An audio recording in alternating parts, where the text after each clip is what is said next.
What is going on, everybody? Welcome in. It's another episode of Alarm Fantasy Football. Happy Friday out there, everybody. I got Britt, Flinn. I got Andrew Cooper. We've been cruising through this whole week. I got to tell you guys, to be perfectly honest, this is easily my favorite show. Like I feel like, and listen, I love Jim Bowden and I love doing the show on Sirius. But like the three of us, I just feel like we've got this like really cool family vibe going on right now. And I'm super pumped about it, which is why next week, while you two are going to be, and the three of us actually are going to be debuting individual shows between this 1 p.m. and 3 p.m. Hour block, we're still going to keep Alarm Fantasy Football on Tuesdays, Wednesdays, and Thursdays. Why?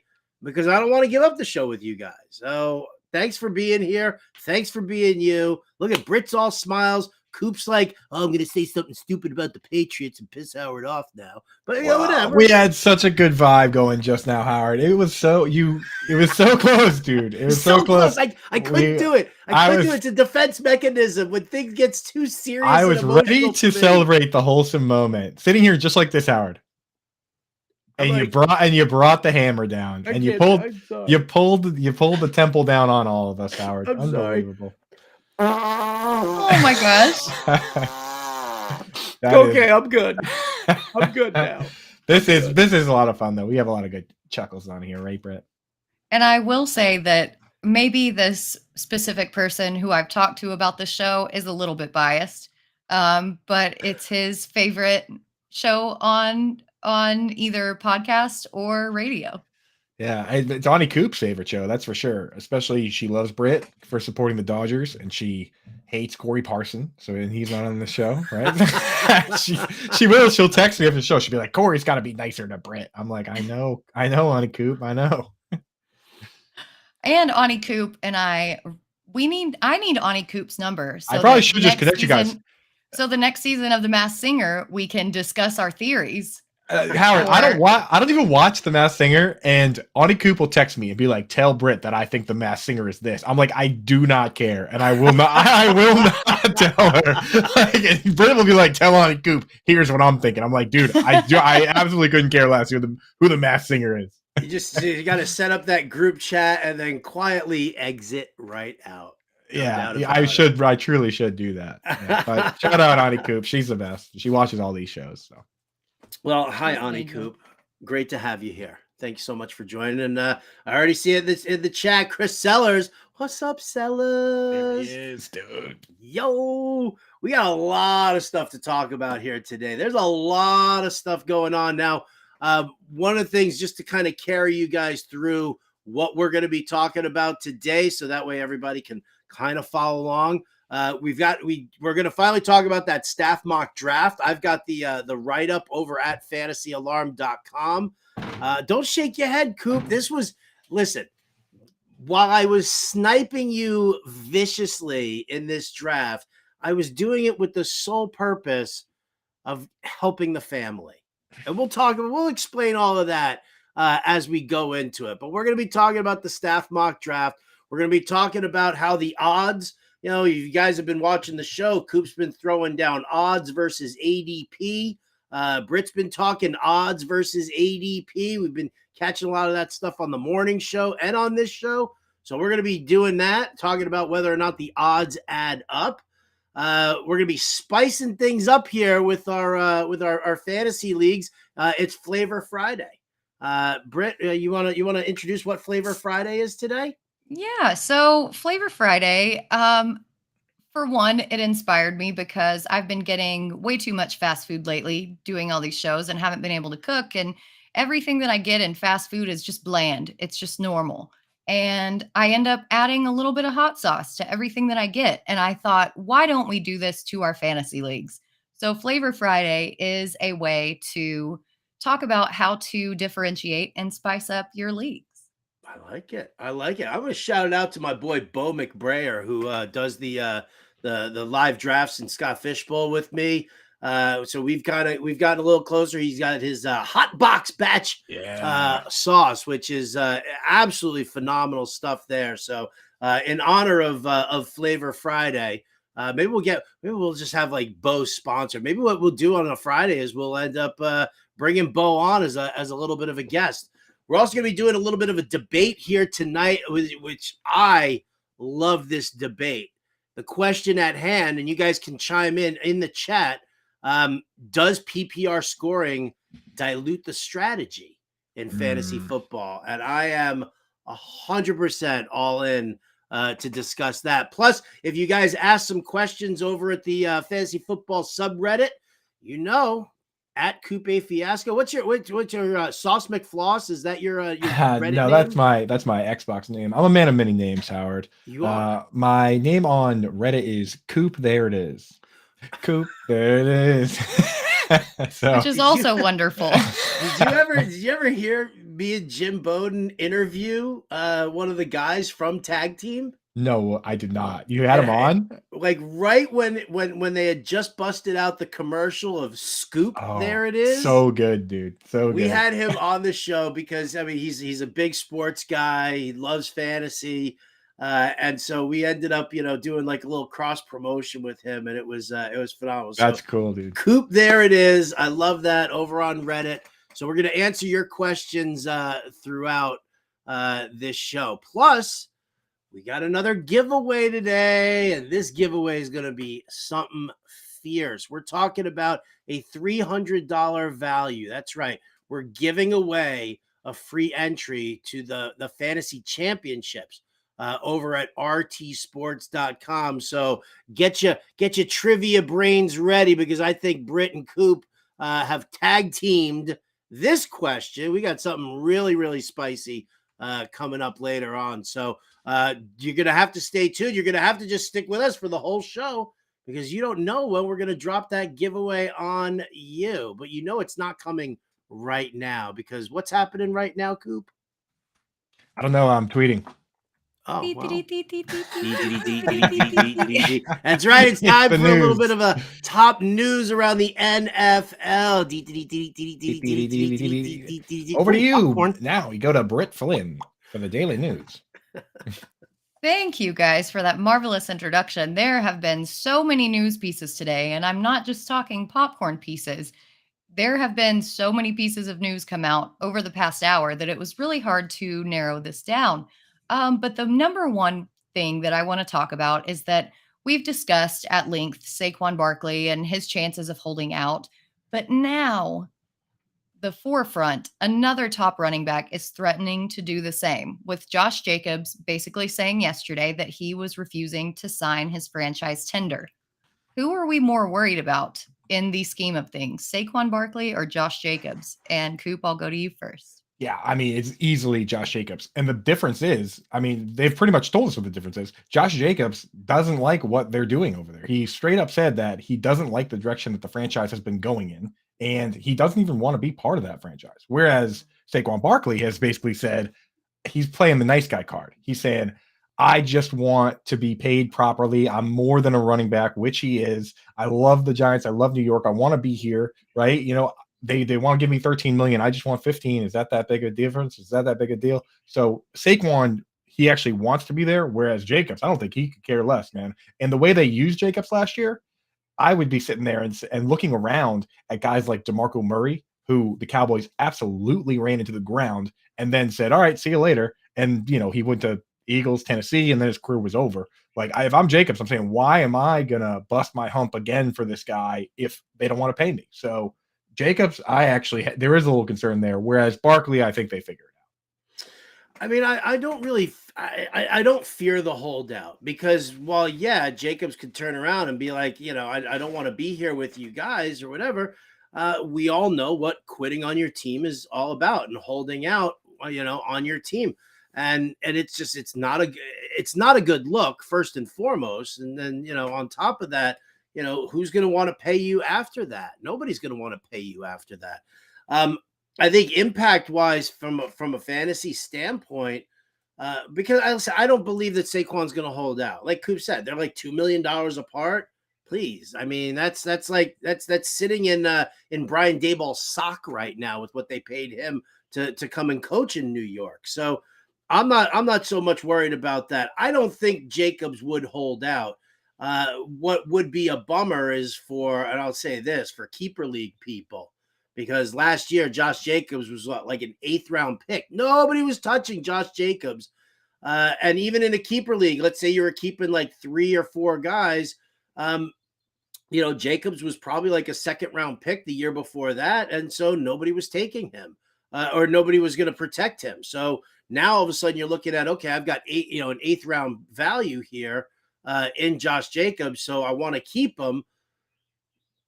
The dude's going to run no matter, like if he plays, they're going to run him into the ground. He's not going to turn around and be like, no, I'm not going to do this because whatever. I mean, what do you really think? Do you think he could possibly do that, Coop? You think he'd half-ass it on the field? No, I'm saying you're right. That there's no such thing, right? Like you can't just go out there and lie down as a running back. It'd be the most obvious thing in the world, right? It would be. I mean, that's why I was totally in on him last year. I was like, if they're not picking up his 5th-year option, that dude's getting 300+ carries, no doubt. Well, and I think that 5th-year option is the crux of the argument because the Giants want to keep Saquon, and he still has at least a few more years, theoretically, with that team. What they did to Jacobs last season, both in not picking up his option and running him into the ground, if he doesn't sign his franchise tag and is let go and becomes a semi-free agent, we talked about it on the Better Morning Show today. How many of these running backs are already out there in the free agent pool who haven't been signed? What are the odds that somebody is going to pick him up and pay him the money that he wants? So I think that there's a lot of layers to this onion, and it's very interesting. They need an RB union. They need a union within the union. The union within the union. I think the Raiders could turn around if Jacobs doesn't sign his tender. I think the Raiders definitely come into play for Dalvin Cook, or they come into play for Ezekiel Elliott, or even, Leonard Fournette. I think one of those 3 guys is going to land with the Raiders if he doesn't sign. So you're still going to have somebody in there who the team's going to want to still run into the ground. Like we know that that's what Josh McDaniels wants to do. So, we're still going to get a Vegas running back who's going to get a heavy workload. Maybe not as much if it's going to be Zeke because, he's like old and broken. My God. What? I'm sorry. Did I say something? He's not old and broken. He's old and broken. He's broken. Okay, bastard. Well, I'm going to transition with a team who you both think that Ezekiel Elliott might end up on. And there is yet another unhappy running back on this particular team, and it is Austin Eckler with the Chargers. He appeared on the Rich Eisen show and still appears to be very frustrated with his contract, saying that I'm looking at some of the backup receivers out here that are making more than me, and it's going to piss me off, right? So do you think that they are going to bring somebody in just to kind of be like, well, you're not getting these carries. Well, you're not as valuable. Or do you think that they figure something out with Eckler, who's been a perennial top back in this league? And Howard, this time I'll start with you.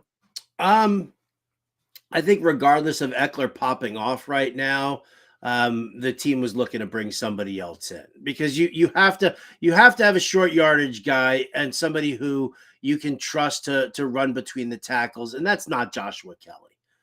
Joshua Kelly is like, I'm going to change and be a change of pace guy and give our primary between the tackles guy a breather, but that's really kind of it. So I think they're bringing somebody in. But this kind of spells into just an inherent problem around the NFL, like we talked about.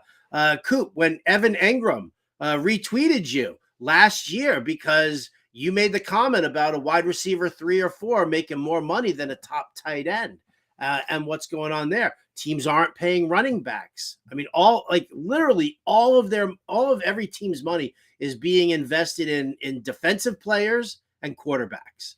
It is.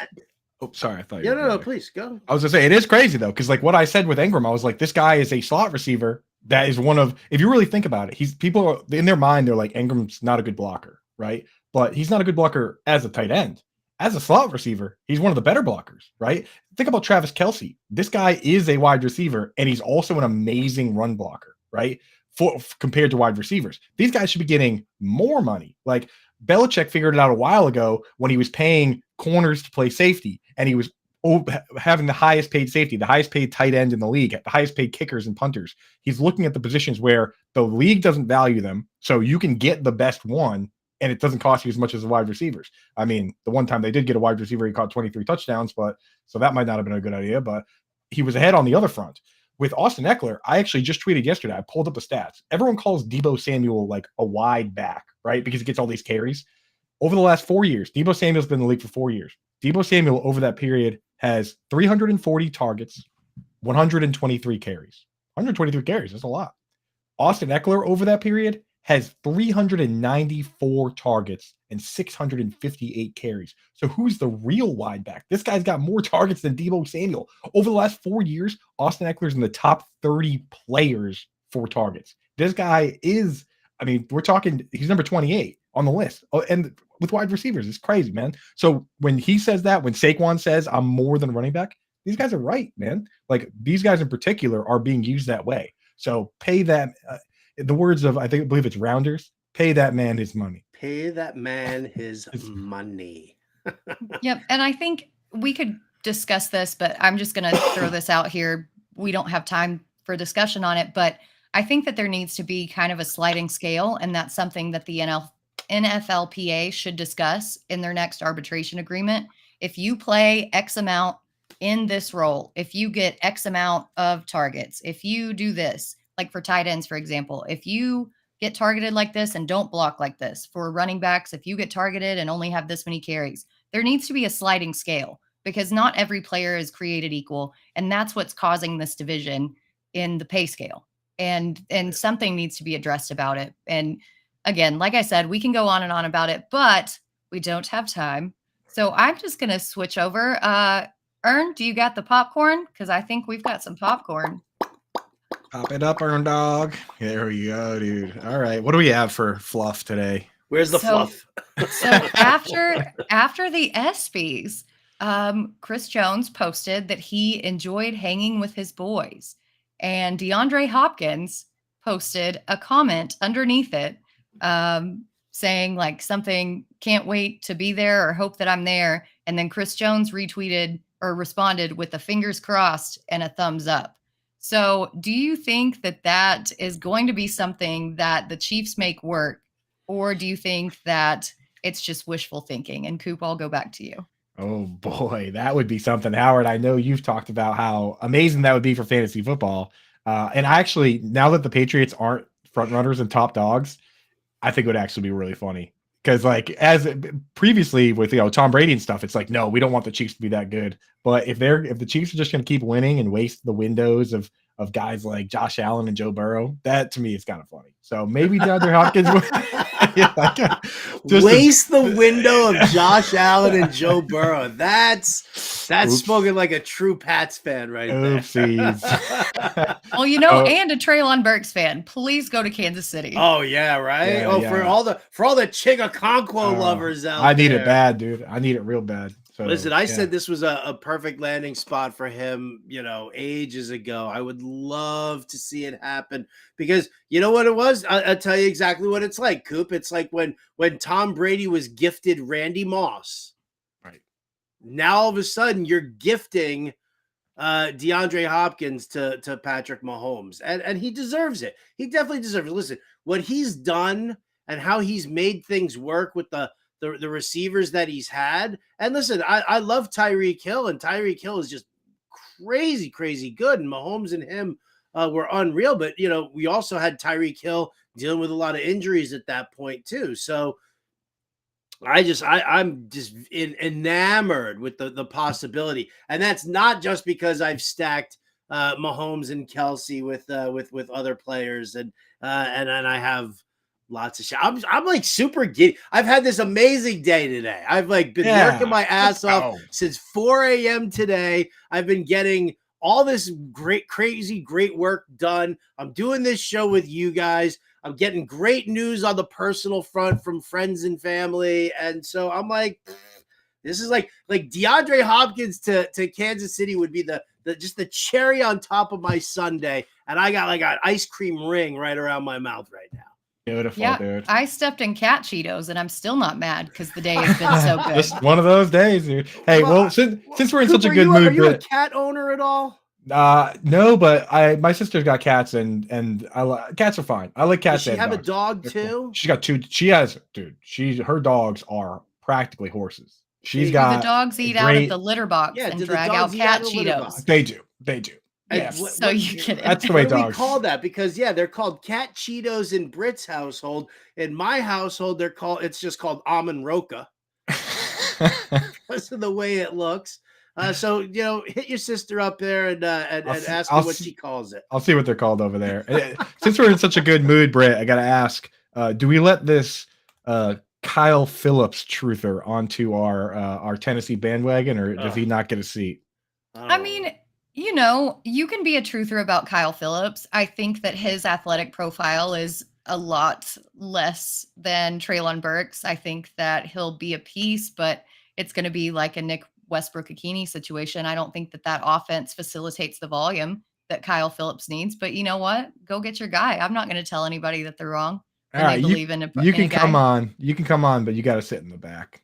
Yeah, it's like one of those. It's like one of those wagons with the seats that face the backwards out the back. That's where you're sitting for this one. First man out. But since we're in a good mood, you're on, Dustin. Hop on the boat. I love it. All right, so I'm going to move on to something in Coop's wheelhouse and bring up the Patriots.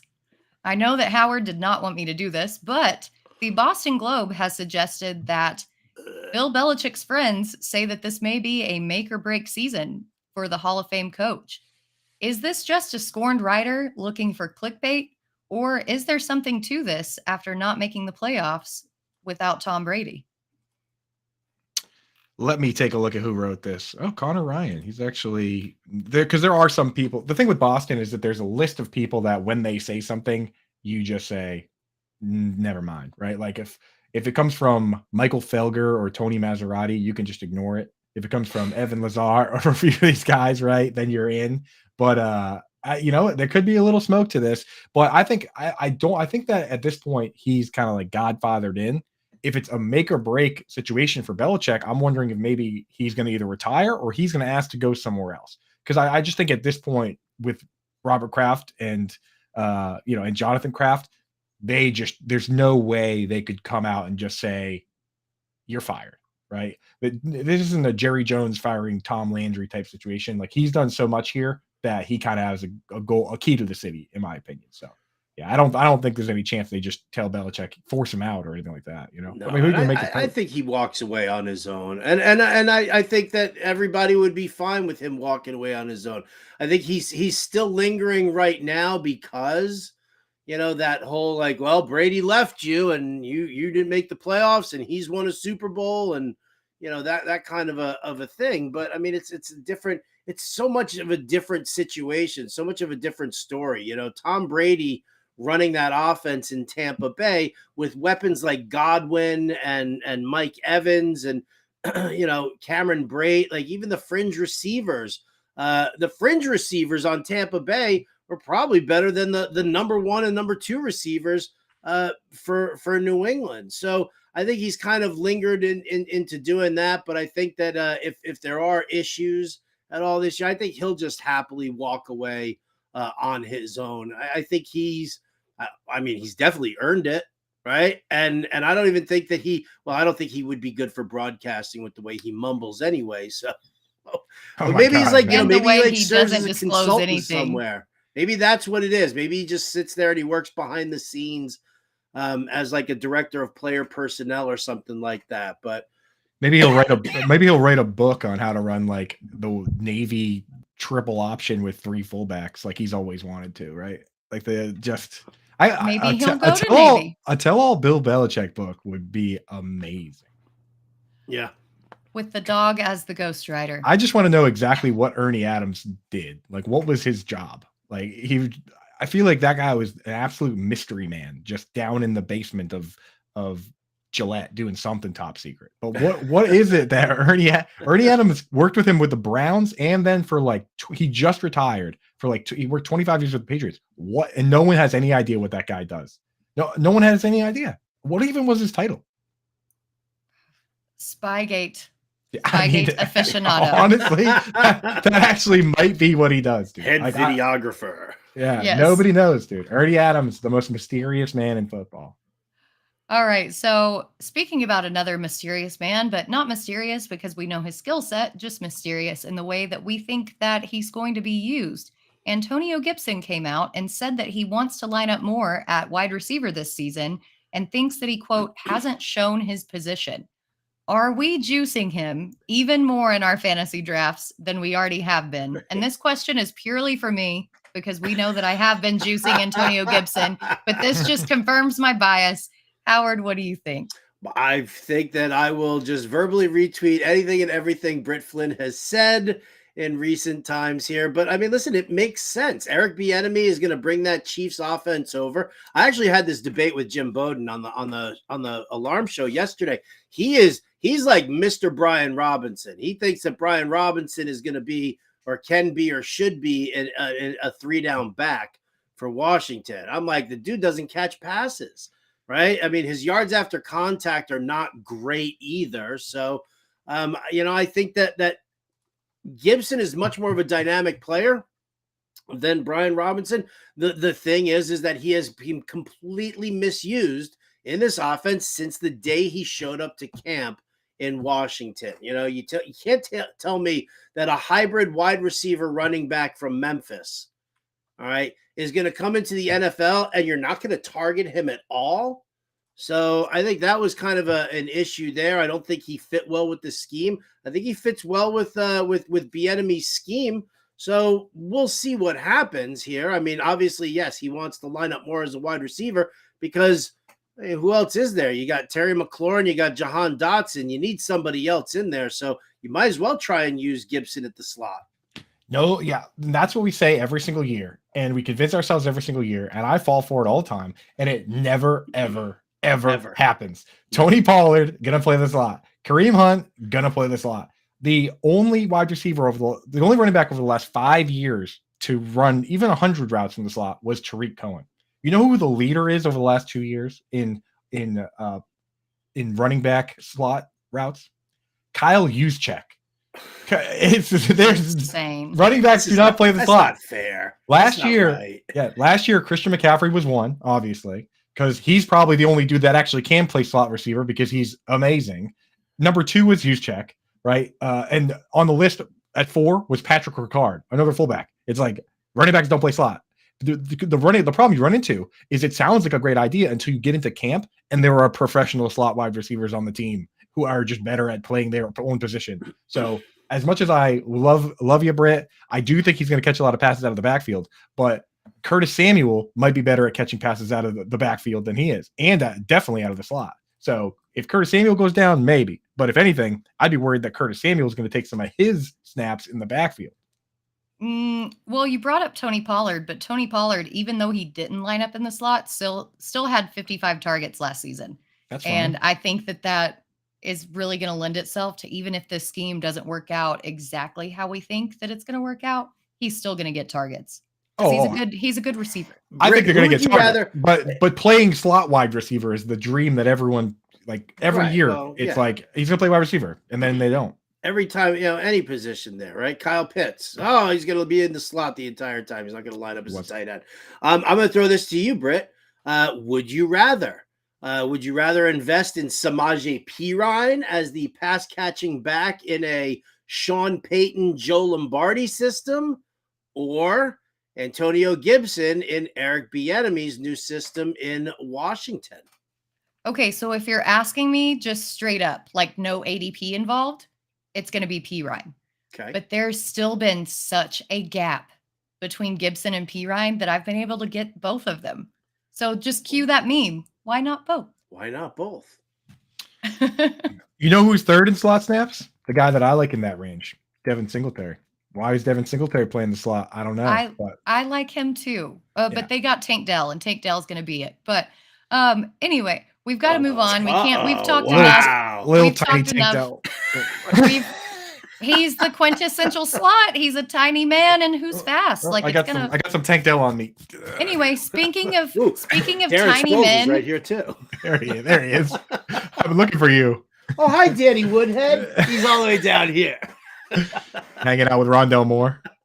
Speaking of tiny men and tiny children, former Chargers quarterback Phillip Rivers is expecting his 10th child. He can now field a football team with There it is. his family. Do Unbelievable. you think that should factor into any of his Hall of Fame consideration? Because that man... In his Hall of Fame consideration? He's definitely in that. It's him versus Antonio Cromartie right now for the go when it comes to having kids, right? I'm going to say it's a loaded question. And this is probably going to be massively offensive to the entire world there. But when it comes to this story, I think the true Hall of Famer is Phillip Rivers' wife's vagina. All right? Because squeezing out 10 kids, come on. That's putting in work. 10 kids, dude. That's wild, man. I've got friends who had like 2 kids, and the second one comes out and they're like, I should not have done this again. I swore I wasn't going to do it. I didn't want to do it, and I just did it again. I cannot imagine this poor woman in 10 kids. I'll tell you what, if inflation doesn't come down, Phillip Rivers might have to suit back up next season because he's going to go broke on Easter. Like, well, the egg. Have you seen egg prices, Howard? With the 10 kids, dude, he's gonna have to suit him back up, brother. Right? That many eggs in this economy? In this economy, dude? Yeah. Yep. No, exactly. But I just wanted to throw that in there because that was funny. Do we know Phillip's kids' names? Are they? Is this like George Foreman, where all the boys are named Phil and all the girls are named Filipina? It's like Rugnet Odor, where everyone's named Rugnet Odor. Have you ever seen that? His brother, his dad, his uncle. Angie Hatfield in the chat right there. 100. His wife is the MVP. She's so the MVP. True, truly. She's so. Can we bring that picture? I want to see that picture again. Bring that picture back up here. His family's beautiful. His family is gorgeous, absolutely. But look at the look of fear in his wife's face. Like you can just see that right now. She's like, really? I got to do this again? Oh no! Little Tanner and Connor and Hunter and Banner and. Oh man! It is a beautiful, beautiful family, 100%. But wow, that's brutal. Stay off her, Phil. That's brutal. Oh man. I had something to say and then totally forgot. So that's the news for today. Let's move on to our next segment. Howard, I'm handing it over to you. Before we do that, before we move into this next segment, let's just shout out to our friends over at the RT Sports World. RT Sports Best Ball Championship, guys. You got to start playing it. You gotta. I mean, these drafts are fantastic. It's only $20 to get in there. They do pay out each individual league. And then you win a chance to win $25,000. And the best part is like these little best ball drafts that you're doing, they're just 10 teamers. So you're putting together a fantastic. I mean, listen, after doing 12 and 14 team leagues, it's going to blow your mind what your team's going to look like at the end of a 10 teamer. So I highly recommend it. Like I said, $25,000 grand prize, only a $20 entry fee. You can enjoy the draft, get your best possible lineup each week automatically set for you. Live drafts taking place every night, so you can just kind of go along with whatever your schedule permits you to do. And we've got an exclusive offer right now, 100% deposit match up to $200. Just go to rtsports.com/alarm. Use that promo code alarm23. And that'll lock it in. So again, rtsports.com/alarm, and then use promo code alarm23 to get that 100% match deposit up to $200. And always, please play responsibly. And if you do know somebody who kind of needs a little help, and maybe that might be you, even dial 1-800-GAMBLER and just kind of take care of that.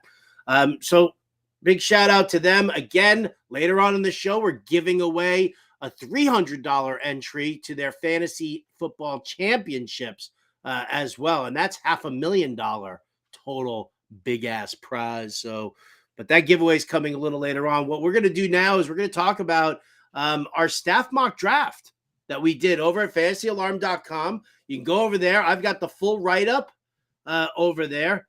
it says it's part of the draft guide, but somebody might have made it free so that everybody can see it. Because listen, I love doing this mock draft. We'll get to like the details, the prelims and stuff. Britt was picking first overall. Coop, you were what, 8th, 9th? I don't know. No. He's just upset because you got sniped so much. I was 8. Well, I did it with purpose. All right, so here's what I was did. 9th. And you guys can read all about this. Tell everyone what you did, Howard. I'm going to. I did my regular draft with the first several picks, and then I started looking at, those middle rounds. And my thought process is well, Coop's got next to his name the title of lead NFL analyst over at fantasyalarm.com. So this is like testing your best player, right? So I decided that for the middle rounds of the draft towards the tail end, I was going to do nothing but snipe Coop's picks. Like, I've read all of his stuff and I've seen all of his tweets, and Devin Singletary and Michael Thomas, like every single player that Coop was hyping up, even the tight ends not named Chigakonkwo. And I did that with the sole purpose of not just winning the mock, but also to see where Coop pivots to, because that's the important thing. Because we're going to give you names. We're going to tell you where to draft them, what round, things like that. You're going to get the cheat sheet. You're going to be like, wow, that's great. What happens, though, if you ask Coop for a couple of mid-round sleepers and he gives you Devin Singletary and Michael Thomas and Dalton Schultz, but somebody else takes those guys? Where else are you looking? So that's what I wanted to do. I wanted to dive into the mind of Andrew Cooper and see where he would pivot to if all of his guys were suddenly not available to him. And Coop, I think you did a good job. Well, let's take a peek then here at what we got going on. Why don't we? Yeah. Next year, can you please pick somebody else to attack for this? Sure. Oh, believe me, listen, we're going to be doing multiple mock drafts. You keep smiling, Britt, but I know who you like. I'll make sure I'm right next to you in the draft too. Oh, yeah. Challenge accepted. But here you go. You can see it right in the middle. I was on the wheel right after my Cortland Sutton pick: Michael Thomas, Devin Singletary, Dalton Schultz, Tyler Higbee. So now you go over to Coop's team and you got to look and see where he went for like round 9. It was like, all right, so he took, Juju, you took in the 8th ahead of me, but then you went Fournette, you went Elliott, you went Jawan Johnson. Explain the picks of the unsigned running backs. Why'd you do it? Yeah, so here's how my draft went. Started off Tyreek Hill, Devontae Adams. Both these guys, I mean, they were wide receiver 2 and 3 in targets last year. And when you look at, just from a simple 1,000-foot distance look at it, Vegas also has them once again set at like 1,300 yards. So I look at it and say, okay, these are 2 incredibly safe picks I'm going to start out with. And then once I took Breece Hall and Joe Mixon, I just thought to myself, all right, how many, like, I'm taking incredibly risky guys. How many risky running backs can I take before all of a sudden now I have so many options that it's no longer risky? So with Tyreek, Devontae Adams, Mike Evans, who I know people are quote unquote doubt on him, but I think he can still get to 1,000 yards like he has every single season. Again, that's where the books are setting him. I think that he might be able to elevate Baker Mayfield just enough to get him there. So I'm confident with him at wide receiver 3 or Juju, right? There's 3 wide receiver spots. That's all I really need. So I loaded up and took Breece Hall, Joe Mixon, Dalvin Cook, Alvin Kamara, who, now that it's a misdemeanor, might not get a crazy suspension, Leonard Fournette, Zeke Elliott, and I'm basically saying, hey, I have 6 guys here at running back that are high risk, high reward, and I just need 2 of them to hit, really. 2 of those guys hit, and I'm good. So if I had just gone a couple of those guys, maybe just 3 or 4, now I'm taking risky guys, and I don't have a lot of shots. The more shots you get at upside, the more likely it is to hit. So that's where I ended up going. Obviously, I would have taken Singletary there 100% to give myself a little more safety. But once my guys started going early, which can happen, as you demonstrated, you got to pivot and come up with a new plan. So that's where I went. High risk, high reward at running back with safety at, I got Justin Herbert, who's very safe. I have 4 wide receivers that are very safe. Tight end I'll figure out because I'm contractually obligated to figure it out. So that's where I went, right? Yeah, I don't think that you did bad. We talked about it on a Better Morning Show this morning that we think that these guys who are still out in the free agent pool are going to be signed by week 1. They might not have a complete starting role, but they're still far from completely washed. I mean, they still have a lot of value to give, and depending on how you pair them up and what team they land on, I think that they can offer a lot of value at where you got them in ADP. So I like that pivot, Coop. Yeah. And one thing I will say to everybody out there listening right now, and we actually are giving away a $300 entry where you can win $500,000 at RT Sports. Every one of these sites has different ADP, and that's why I love doing mocks on RT Sports and doing the leagues on RT Sports, because you're getting a different look at the rankings in the system. So the first thing I do, and Howard taught me this the first time I did a mock on RT Sports, because Howard was pulling all these guys from way down in the ADP, way down in the rankings. And I was like, damn, I didn't even see that guy. So now every time I go on this site or any other site, I go in and I put a bunch of guys in the queue, right? And I start thinking about them too extra early. Whoever wins our giveaway here, or anybody that just wants to get in on it, you can get a huge advantage compared to everybody else, that's not used to these ADPs. So that's why I love doing the mocks on RT Sports, and I love getting into those big contests because you can take big advantage of that. Yeah, that's definitely something, and that's a lesson to be learned for everybody out there. Oh, you've got 10 leagues on Sleeper. Okay, that's great. But what happens when your buddy signs you up for a league and you're ended up drafting for the first time on Yahoo, or drafted for the first time on ESPN, or going to to RT Sports, whatever the case may be. The default rankings that they have in the system are just basically they're what the rankings are for that particular website, because even if they're pulling ADP, they're pulling ADP off of all the drafts that take place on their site. And let's face facts. How many times have you been in a mock draft and half the room leaves after the third round? Then what happens? Then everybody goes on to auto pick, and it's just pulling off of the site's default rankings. So you always have to make sure. Which is why I hate when people jump into a draft and they go into the room like 3 minutes before the draft is actually about to start. And then they're like, the first comment on their in their minds are, whoa, what the hell's up with these rankings? Right? Yeah, I'm looking at you, John and Pemba, during the mock. Yeah, you chimed in with that. Come in early, find the deeper guys, see where everybody is on this, and make sure that you move them into your queue. So that way it's fresh, it's right there, and you can do that. Let's turn to Britt's team, because we don't need to turn to my team, because we know that, what I did was, to play the role of the saboteur. Hey, that was my nickname as a freshman in undergrad. That's Saboteur. Funny. Wow. The saboteur. My psych professor gave that name to me. Oh, interesting. Very it's all making sense now, Howard. I'm gonna jot that down. Before we go to Britt's team, I just want to give shout out Better Boss saying move Richie James up. I actually have been meaning to tell you, because I know you are the number one Richie James fan. There's some new stats out there that are the expected stats, where you see them in baseball too, where it's like, if everything were independent, what the outcome would be, which a lot of them take machine learning to do. I was looking at the NFL's next gen stats, which is basically a catch rate over expected to come up with the most reliable pass catchers. Number one on the list, based on this machine learning metric, was Richie James. I was like, I can't believe this. Like, the rest of the list is good players too. It's like Cooper Kupp and T. Higgins and Devonta Smith and Stephon Diggs. Number one is Richie James. So, hey, maybe you're onto something, Better Boss. Maybe you're onto something. Or maybe we're just going to say that the next gen stats need a little bit of work. A little tweaking. Just wrench it just a little bit. Sorry to interrupt. Britt, tell us what went down over at, you had the first pick, right? I did. So I'll add my comments on the Richie James take later, because no,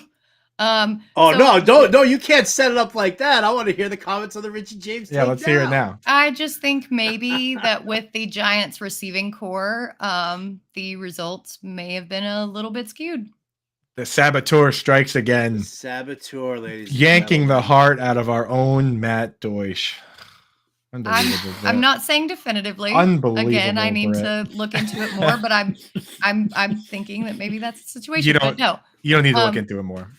So going with number one overall, and we're going to talk about this a little bit later in our next segment.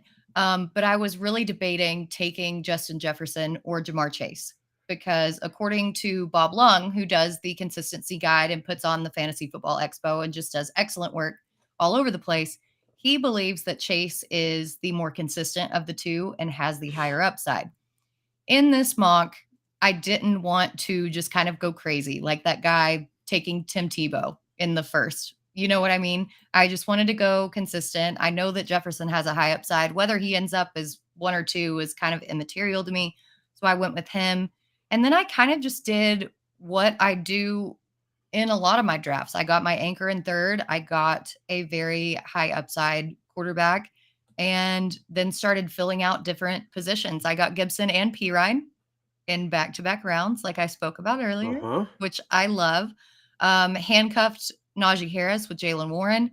Had to take Kenneth Gainwell because if I hadn't, Sellers would not have shut up about it. And was he like breathing down your neck during the box? Like, take Gainwell. Like since like the 5th round, he's like, take Gainwell, take Gainwell. Putting fingerprints on the screen, just like poking. Here, right there, take Gainwell. Yes, I literally wake up in the middle of the night and hear screams, and it's not a banshee; it's just somebody going Gainwell. But then since I took Kyle Pitts and since I took such a high upside quarterback, I didn't really feel like I needed to secure those positions. So that's why I just left one. I did grab Laporta, though, because I am concerned a little bit about Kyle Pitts' health and his ability or his availability to come back in week 1. So I wanted to shore that up.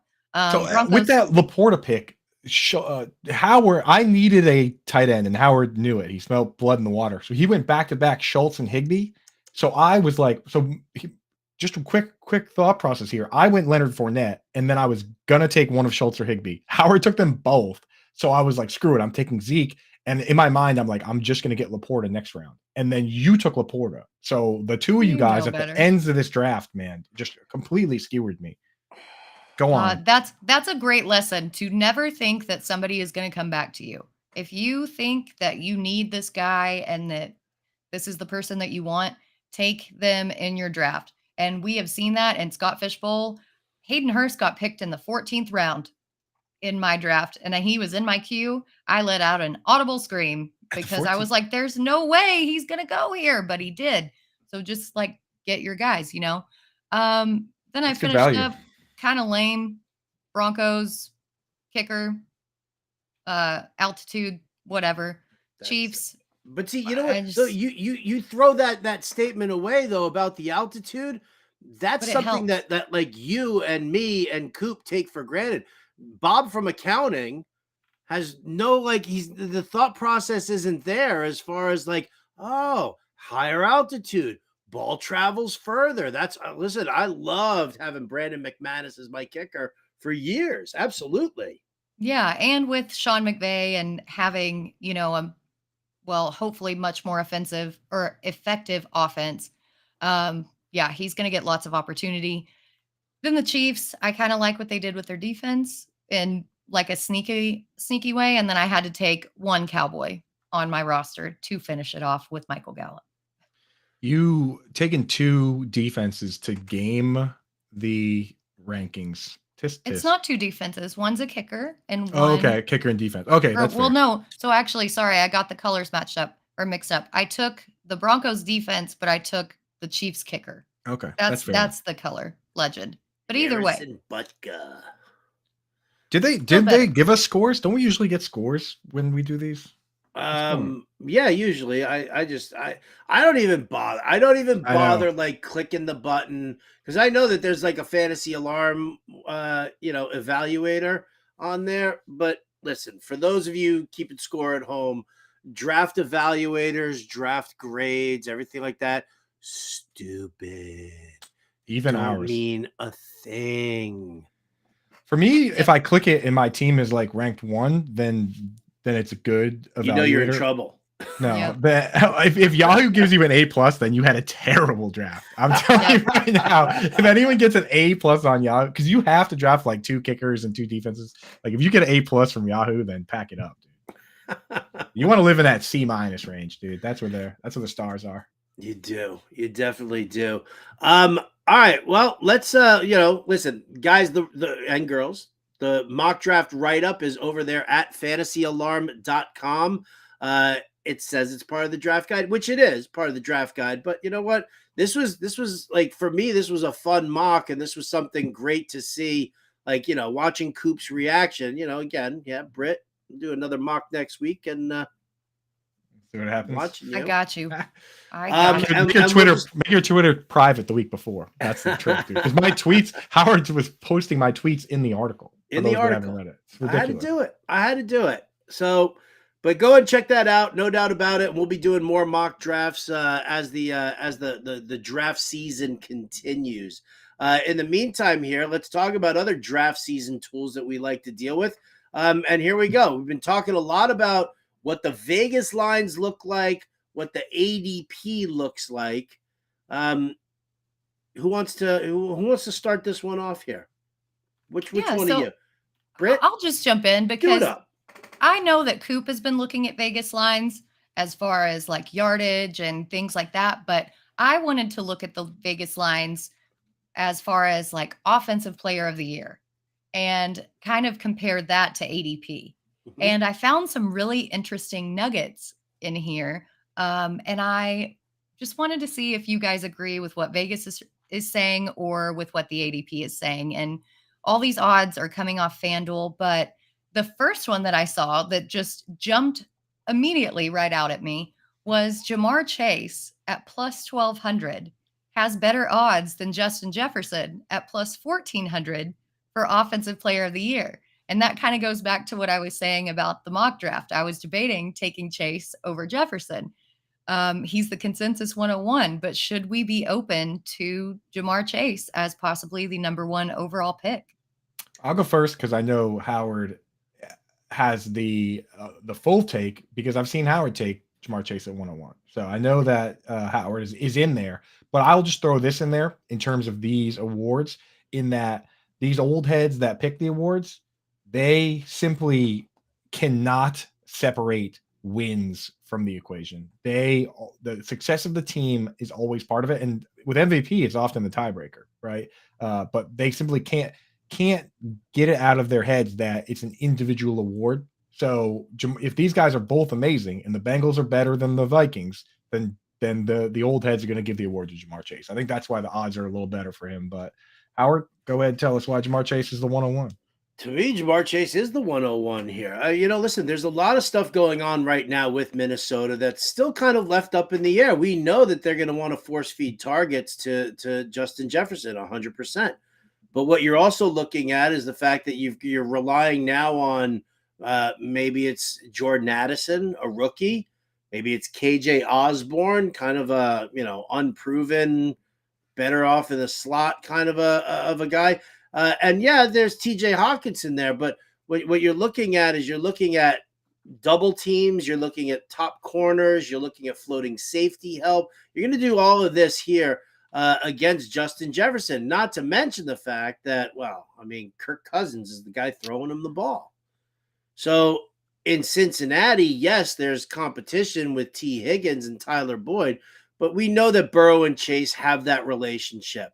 We've seen it before. What we've also seen before now is that teams are putting their top corner on T. Higgins so that they feel more comfortable about floating the safety help on top of Jamar Chase, and we saw him burn that kind of coverage time and time again. Joe Burrow is a better quarterback than Kirk Cousins, and I feel like what we're seeing here now, Justin Jefferson was phenomenal last year, but are we saying that he's going to do exactly the same? Are we saying that he's going to plateau at that level, or will defenses be continuously keying in on him more and it kind of pulls off? You don't have that, luxury going up against the Cincinnati Bengals. They're more, consistent stronger receiving weapons around Chase, who is just a dynamic performer of his own right. So, yeah, I mean, I think to me, I think Chase has another gear to kick into. I think we've seen the ceiling for Justin Jefferson right now. Any sort of, I gotta say real quick, in any sort of keeper or dynasty, especially, I don't know how people could have Justin Jefferson ahead, because this Bengals team is built. It's done, right? They completed it, and they're all young. Joe Burrow is 26. Kirk Cousins is going to be 35 next year, and the temple is crumbling around them over there.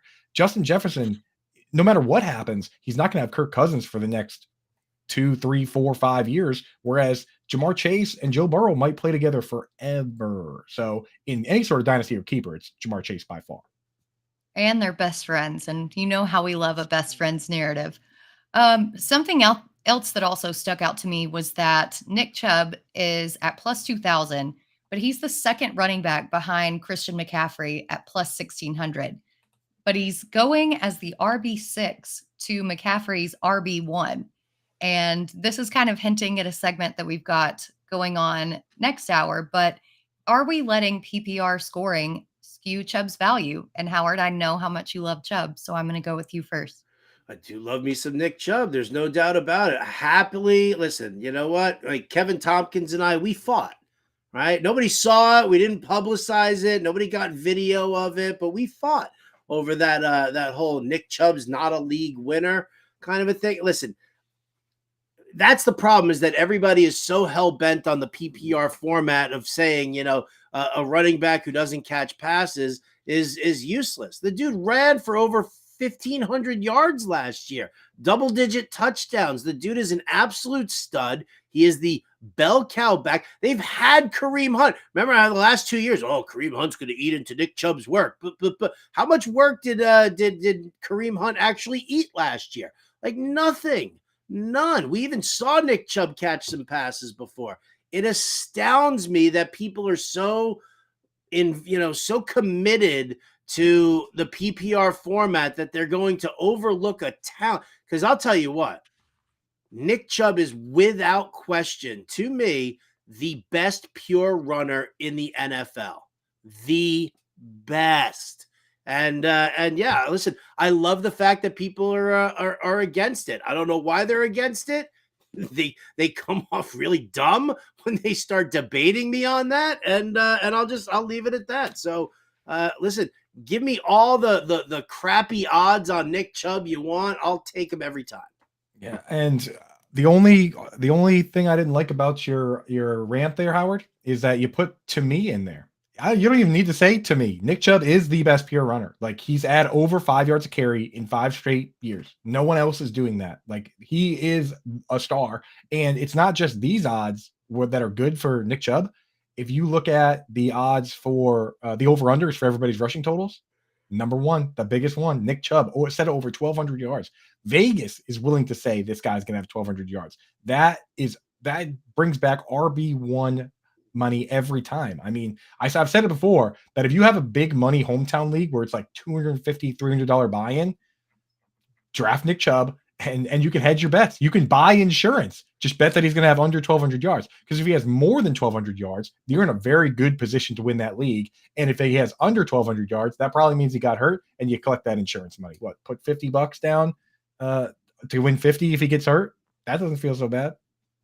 Yep. And I just want to address something that Dustin said in the chat, that he finished as RB6 last year on a career high carry total and close to career high targets. He still only had a 56.7% snap share. He was still splitting that backfield with Kareem Hunt. Without Kareem Hunt there this season, I mean, I know that I'm high on Jerome Ford, higher than most, but I still don't see Jerome Ford immediately slotting into that role and filling everything that Kareem Hunt did. I think that we see a lot more of Chubb as far as carries and targets go this season. And I disagree that that's his ceiling. And you say close to career high in targets. His career high is 49 targets. And that was in a year when Kareem Hunt was there. It was the suspension year where Kareem Hunt played half the season. So if Kareem Hunt didn't show up and get 44 targets over the second half of that season, what does that number look like? Well, we're about to find out this year, aren't we? Yeah. Hashtag chub it up. Chub it up. There's a reason my favorite team is nicknamed Chub Rub. But let's just do one more real quick here before this hour is up. But this one is one that really stuck out to me. And I'm curious to know what you guys think. Justin Fields at plus 2,200 is the first quarterback on the board. He's tied with Lamar Jackson, but he's above Patrick Mahomes, who's at plus 2,500. So are you willing to take a chance on Fields as QB7, or do you want the sure thing in Mahomes? Coop, we'll go back to you. Plus 2,200 to be offensive player of the year. Now here's another one. This is another one of these tricks.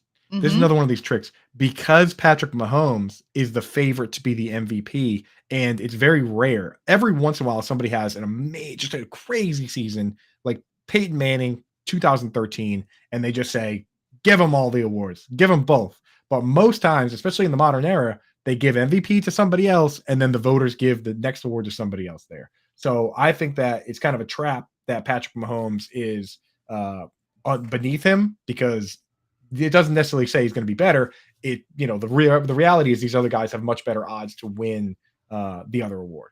Now, I will say that I'm drafting Justin Fields for two reasons. The first reason is the obvious one, because the rushing upside and everything. The other reason is because John Impemba said so. And that dude, when it comes to quarterbacks, he's right every single time, man. When he fades Baker Mayfield early on, when people were fired up about his rookie year and stuff, you listen to him. When he says draft Jalen Hurts in every league last year, you listen to him. And when he says draft Justin Fields, you listen to him. So if he's in on Justin Fields, I'm in on Justin Fields. It's as simple as that. Yeah, I'm in the same boat. I was having a conversation with John on one of the shows, and he's like, what you should also take notice is look at the parallels between him and Justin Fields, Jalen Hurts. I mean, if you take a look at the parallels there, it's like they went and they got him his number one wide receiver, just like they got Hurts his number one wide receiver. He was doing comparisons for rushing and first year, throwing yards and all that stuff. So yeah, I will definitely draft Justin Fields where I can, but I won't do it at the expense of Patrick Mahomes. Like Patrick Mahomes, I mean, that's just, one of the things. I mean, we're just talking in relation to the question here, Coop. I'm just shut up, man. I know I'm saying and I'll just this is such a sucker bet, though. It truly is. Like, they're going to get people to bet on Patrick Mahomes to win an award that he's going to win a better award. He was at plus 3,500 on DraftKings like a week or so ago. Right. I'm so glad that Coop brought that up, because that was the exact thing that I thought.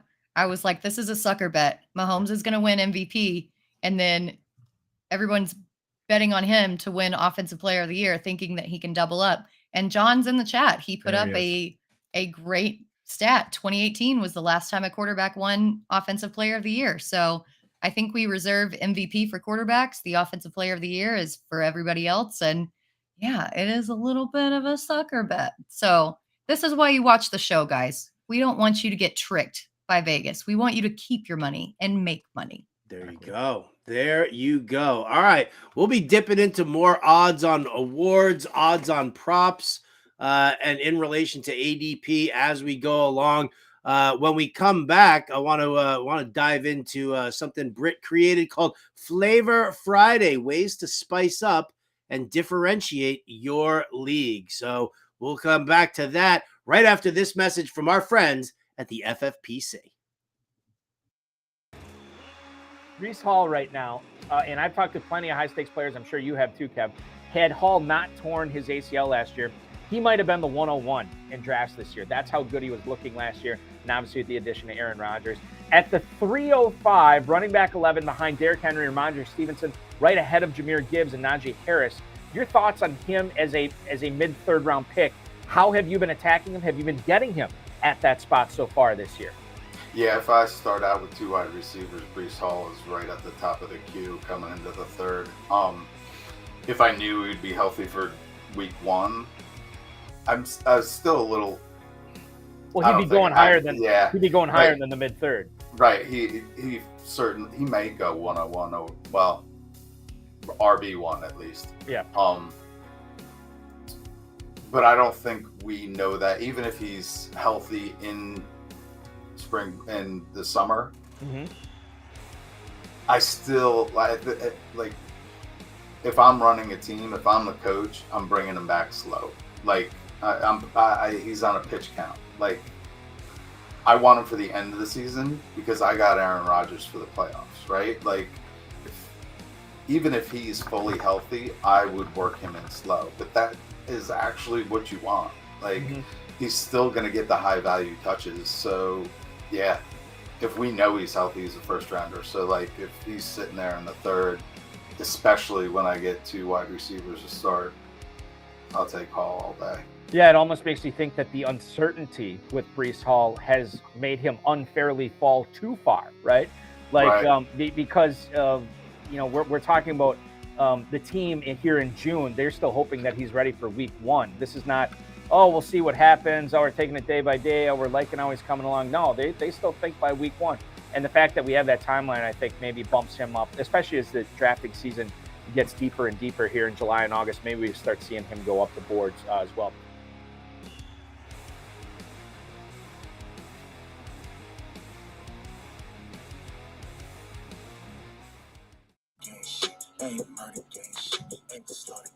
Oh, keep the hat off, buddy. Come on. Let's see that haircut. You went and got that trim.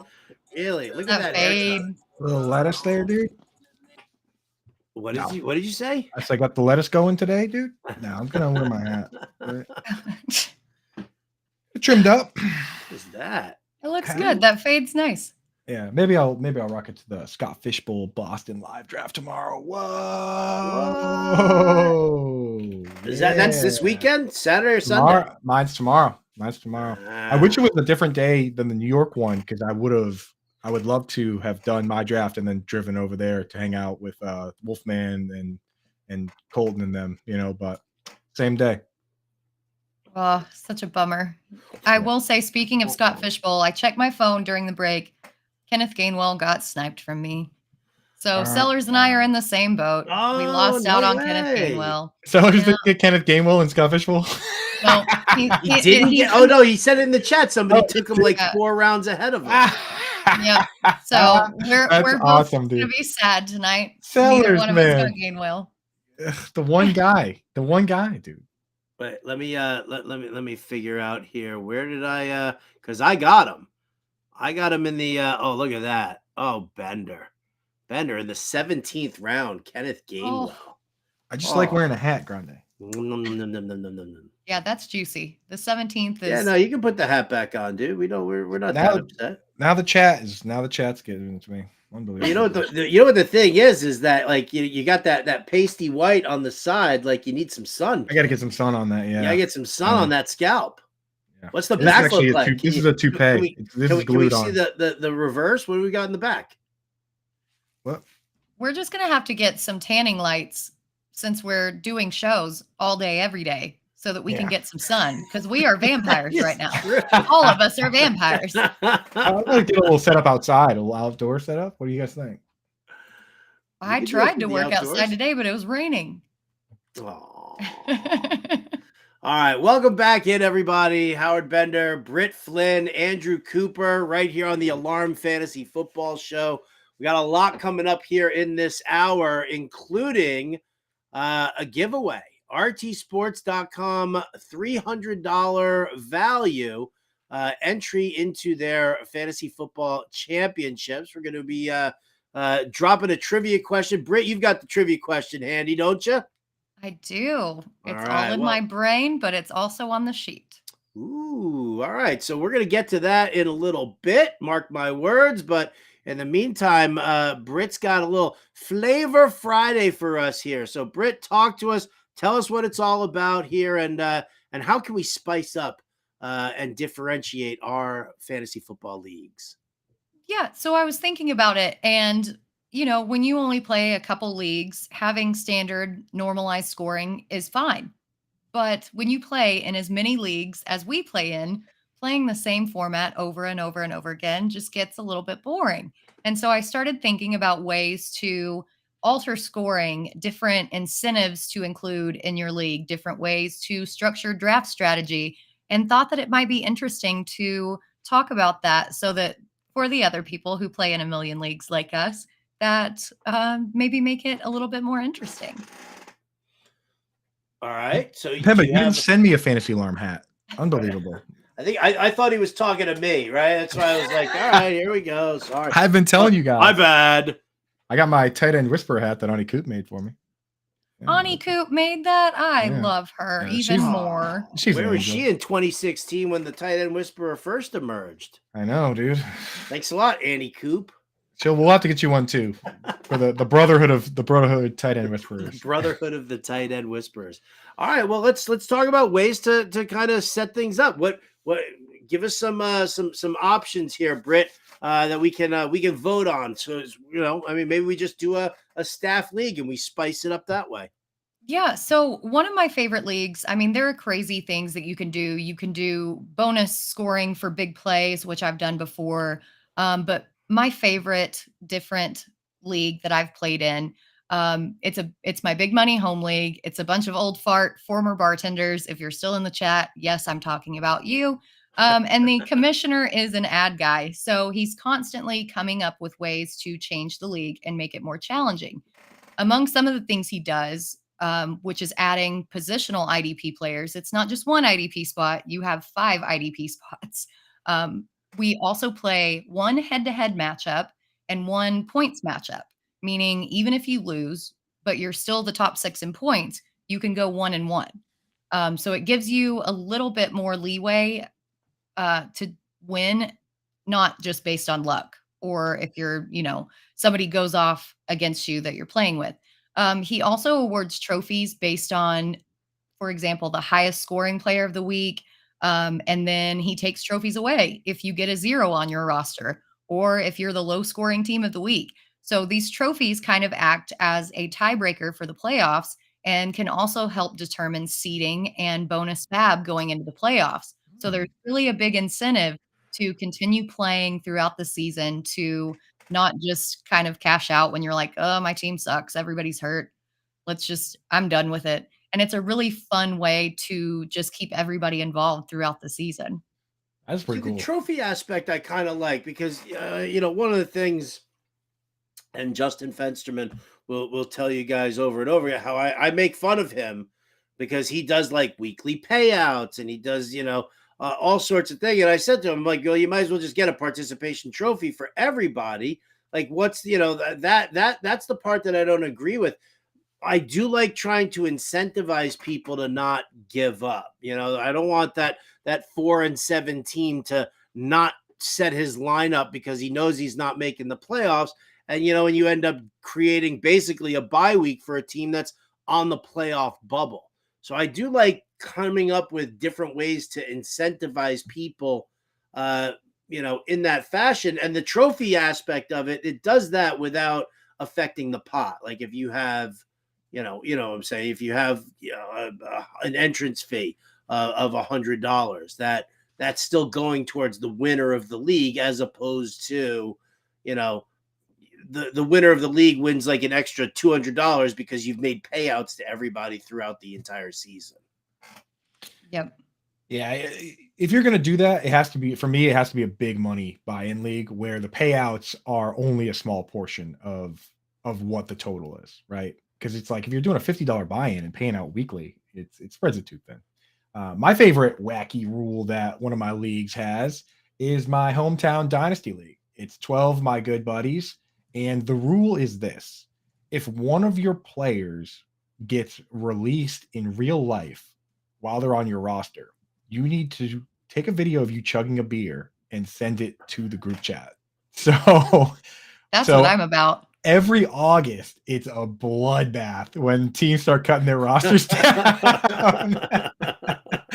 Every August, it's like people are like preemptively dropping players to waivers so that they're not on there. Like if somebody's going to get cut, you drop them before they get cut so you don't have to chug a beer. So it is pretty funny. And the roster is actually pretty deep in that league. So I think maybe once out of the last couple of years I escaped having to chug a beer, but usually you got to do at least one.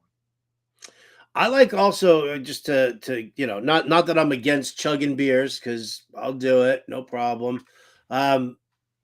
want to get back to what Britt said about the dual games, like getting the win for the actual win, and then getting the extra win for the for finishing in the top half of the league in points. I actually think that's like super important. I don't know if that's if that's a way to spice up the league, or at least just a way to just eliminate some of the luck. Because when you think about it, right, the schedule is not done with any kind of purpose. The schedule is just completely randomized. So there's no real rhyme or reason as to why you're playing these teams, unless you play with divisions and you say, I play everybody in my division twice, and then I have, other out of conference games or out of division games. But even that, I mean, it's just so arbitrary and such a crapshoot there, that I do like the fact of getting that extra win because of the total points. I mean, listen, I've been long championing the fact that points matter. I know everybody loves, it's head to head. It's just, straight up record against each other, things like that.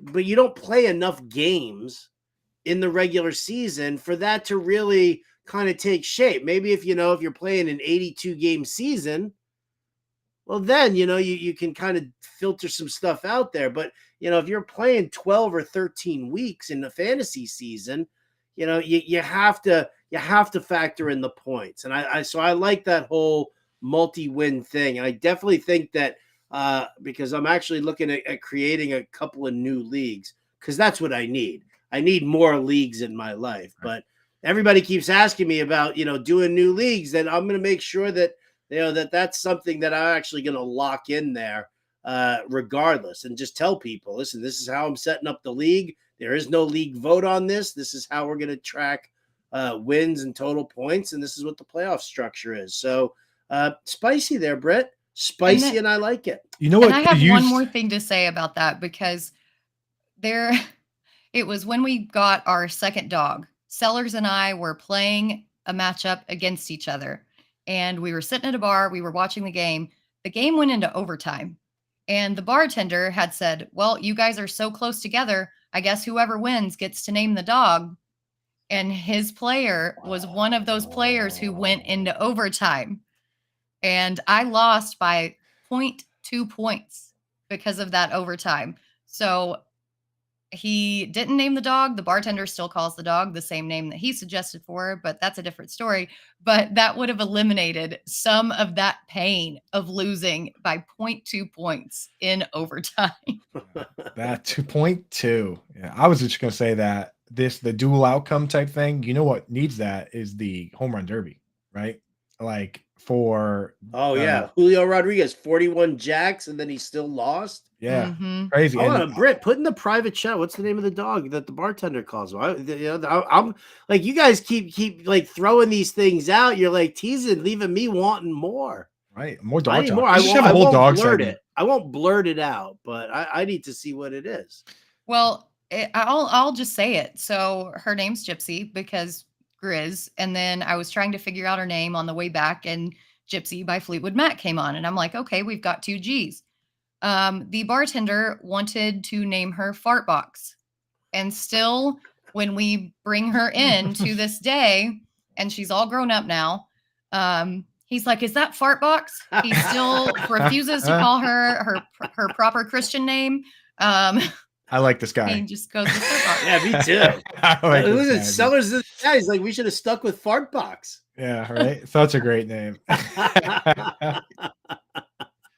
Yeah. I love it. I love now it. You see again why I was so angry. Britt's mad. She's mad. All right. Well, I think we could, do we have any other spicy ways to change things up? Again, the dual win thing is absolutely huge. Points, total points. Like the way I've set up my leagues is that the top 2 teams get a bye.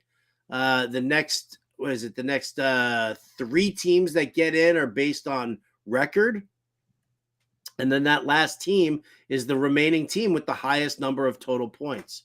So even if that team is like 5-7, and there's a team that's, sitting there at whatever, 6-6. The 5-7 team has more points. They're going to actually leapfrog that person and do that. Well, if I was going to start a new league where I'm the commissioner, here's how it would work.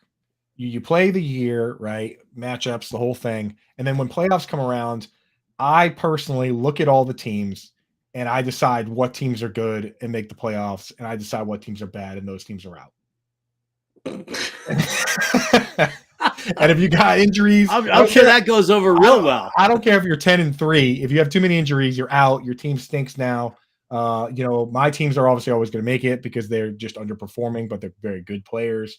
So that's how that league would work. It's the eye test league, my eye test, in my opinions. Your eye test sucks, dude. Because if your eye test was in the whole like FSGA last year, I was sitting there. I lost Lamar Jackson.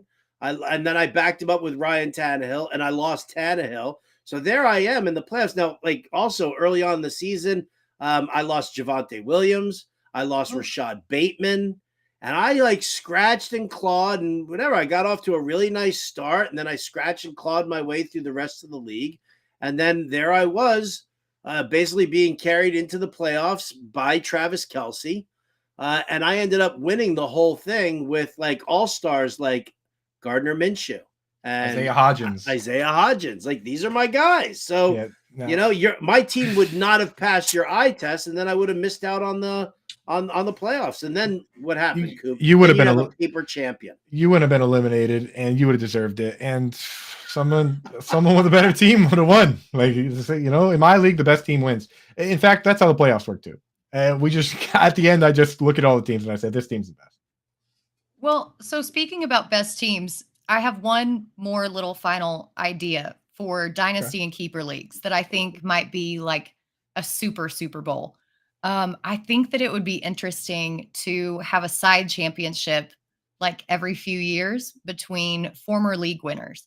So if you win a league, let's say 4 years in a row in a dynasty or keeper league, throw a little extra in the pot for a separate competition and kind of make like an ultimate champion situation. It would encourage trading players, future picks, maybe keep those involved who are in rebuild modes. I think that would be super fun to have like a World Cup style dynasty league like every 4 years. Wow, that is kind of wild. So like how you would have like say like 8 different dynasty leagues and the winners of those leagues all go against each other? I would say probably like the champion and then the runner up of the past 4 years. So that you would have like an within the same league. Within the same league. Yeah. Oh, I thought you meant like there's all these different leagues and like the best dynasty teams that emerge from each league play each other. No, like just the same league. Ooh, okay. That way it would like incentivize, and it would, the bragging rights that would come from like being an ultimate champion against the other champions in dynasty leagues, I think would be really cool. I would be insufferable. I like you would. You're already insufferable. I know, right? He's already. You make me the ultimate champion, dude. I would just be buzzing around. That's why I can't. That haircut's insufferable. Oh, come on now, dude. Just needs a little sun. No. I'm just envious because you got all that up top, and I'm like thinning up top, and then you just dismiss the side hair by just shaving it all off. You don't need that side hair, dude. All right. All right. So different ways to spice up your league. Again, these are great things. And listen, if you guys have questions about setting up your leagues or anything like that, listen, if you're a Fantasy Alarm subscriber, just hop into the Discord. Tag Britt, tag Coop, tag me. It'll be great. If you're not in our Discord, I don't know what the hell to tell you. Then you're an idiot and you're doing it wrong. What you can do is if you want to get into our Discord, subscribe. FantasyAlarm.com/draft guide. You can buy the draft guide on its own, sure, but you want the All Pro subscription because that gives you your Discord access. You get us, I mean, most people in our Discord just think we're here 24 hours a day anyway. So, there's always somebody sitting there. I wake up at like 3:00 in the morning and I'm like, I check my phone and I'm like, oh, I'll just answer this guy in Discord right now. Yeah. So there's a lot of perks in the Discord. people this week, if you were paying attention, which I'm going through some of the messages, I was just checking them, and people were like, "Oh my god, I can't believe I missed this." If you were hanging out this week, you got there were 6 or 7 lucky Fantasy Alarm members that got to draft with me, Britt, Howard, and an actual certified member of Fish. I believe his lights are an incredible part of the show, and he's considered a member, right, Howard? Like a legitimate member. Well, yeah, I mean, everybody, he's often referred to as the fifth member of the band, but yeah, my buddy Chris Kuroda was in there. He and his wife, I love them so much. They are such fantasy football junkies. It's hysterical. He was off. He had one day off from tour yesterday, and he was like, "Yeah, it's like my only day off in like 2 or 3 weeks of this summer tour." And I was like, "Oh, that's wonderful." He's like, "Yeah, I want to draft." Just like, okay, one day off. Let's do it. You're one day off. You want to draft? Absolutely. And we came to the right place, right? What's that? He came to the right place. Oh yeah, of course he came to the right place. He knows what side his bread is buttered when it comes to fantasy football. He's a member of the Fantasy Alarm family. So if you were in the Discord, you got that opportunity to draft alongside us. We're gonna have so many more drafts coming up here over the next month and a half before the season starts. So there is plenty on its way.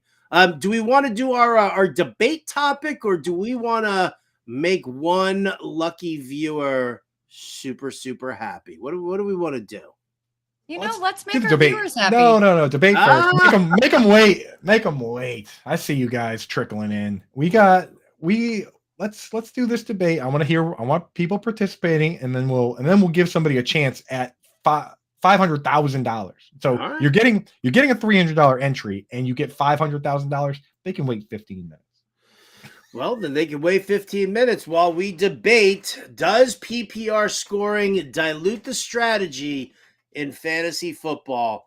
Don't roll your eyes at me, Coop. I wasn't even the one who suggested the debate, but I'm saying I'm sure. PPR no, it was me. PPR scoring is archaic at this point. It's pointless. It's useless. Listen, I get it. Everybody wants a 215 to 187 score for their fantasy team. Does it really make it that much more exciting, or is it just a matter of the back and forth with your teams? PPR scoring really burst onto the scene when everybody was like, I didn't get LaDainian Tomlinson or Sean Alexander or Terrell Davis. And, we had these game-breaking running backs who were absolute studs. And these guys could win your weekly matchup just on their own because they were all like 150 yards and 4 touchdowns each week. I mean, it was insane what they were doing.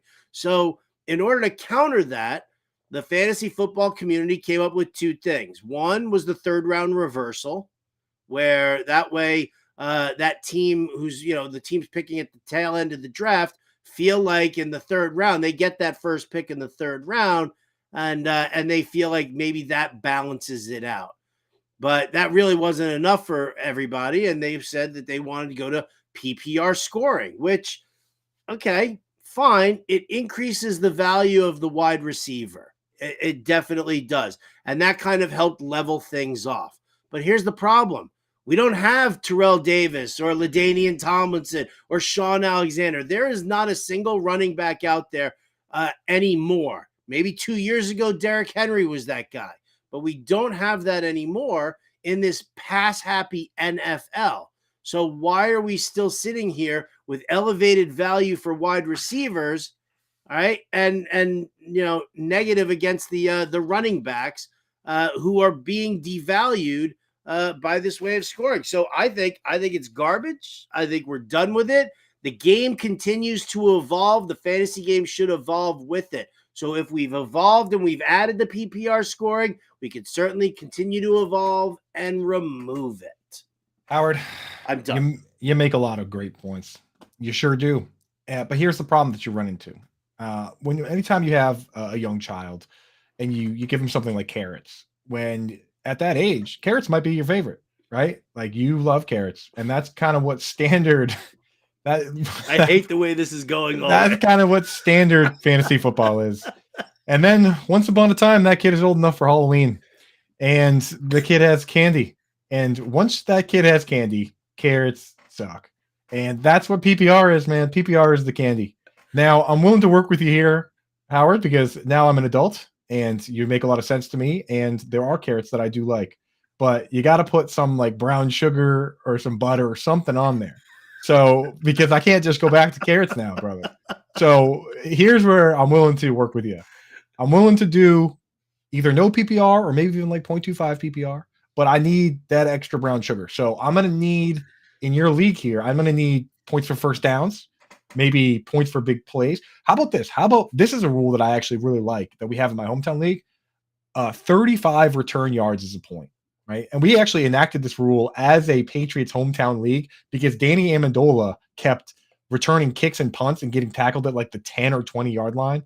And we'd look back at the game and be like, oh, Danny Amendola made a huge play that had a huge effect on the game, but it was worth nothing. He had a 90-yard return that you don't score touchdowns worth nothing. Because it's Danny Amendola and he's worth nothing too. All right, but that's a big play. That's a big play. A 90-yard kick return is a big play. And I think it's worth it to give that player a couple points, right? If it's 35 yards a point or even 50 yards a point, right? You get 100 return yards. That's 2 points. That's, but you got to give me a little something on top because just regular old school leather helmet standard fantasy football draft, a bunch of little league umpires drafting at the bar like that. I can't play that game anymore.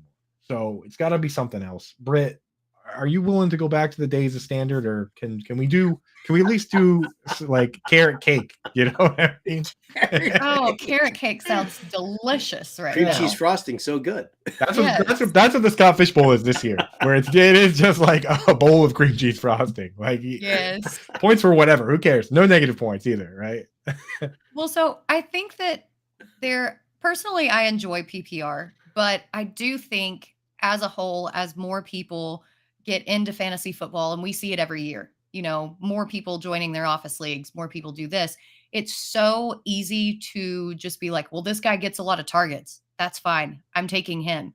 And people aren't looking at the systems. They're not looking at, defensive matchups. They're not looking at how like cornerback matchups, things like that. And I think that it just makes it a little bit oversimplified to draft. And then you start your studs. You talked about cliches on the Fantasy Alarm show yesterday. That's one of the cliches, start your studs.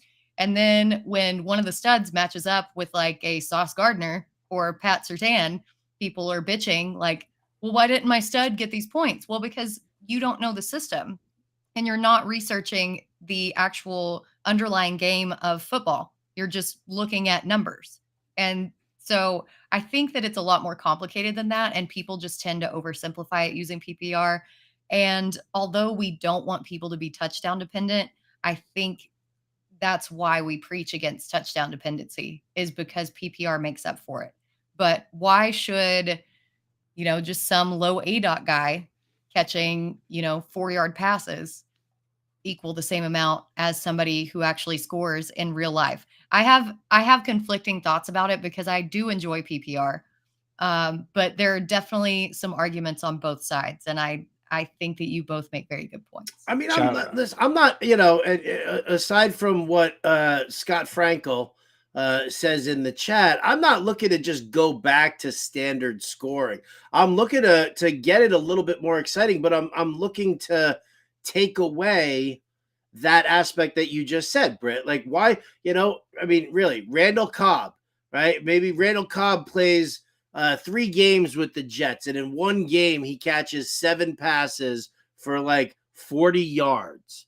And all of a sudden, like that dude, that's worth 11 points there. What happens? You get a running back who rushes for 100 yards in a league with no bonuses, and he doesn't get into the end zone, and Randall Cobb is more valuable than that guy. Like, that's the problem that I have. And, and somebody said, Mr. Scampers is in there. What's up, kitty cat?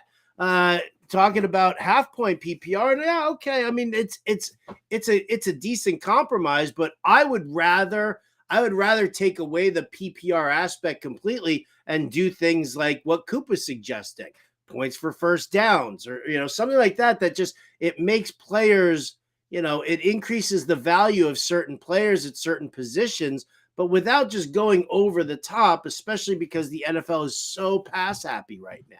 I'll tell that's why we got to do my eye test league, bro, where I watch all the games. All right. And some dude does a spin move. I'm like, oh yeah, dude, that's like at least 7 points right there. Right. Or like a like a hurdle. There's a hurdle. And you're just like, yeah. You look around the room at everybody like, what do you think? Like 11 points for that? Yeah, for sure. That was super cool, bro. Super cool, dude. There maybe should what about a league with points for broken tackles and stuff? Now we're getting. Well, but the problem is that now you have to go in and kind of figure out who's collecting all of that data. That's Scott Fish's job. We would be back dude. to the Hey Scott, if you're watching, Coop's got some work. Fix it. Yeah, he'll figure out whether it's fair or not, and then Ryan McDowell will collect all the data. It's all figured out, dude. Those guys, the Jordan Loop will make the avatars. It's all taken care of. Don't worry about that part. Our job is to run the eye test committee. I think that's the hardest job. Yeah, I mean, yeah, we're in charge of everything. What we say goes.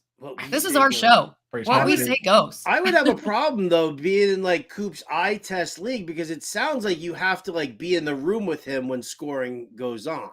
Well, if you want your players to get fair points, then yeah, you're gonna want to be part of those arguments, and there would be quite a few arguments in that league, I imagine.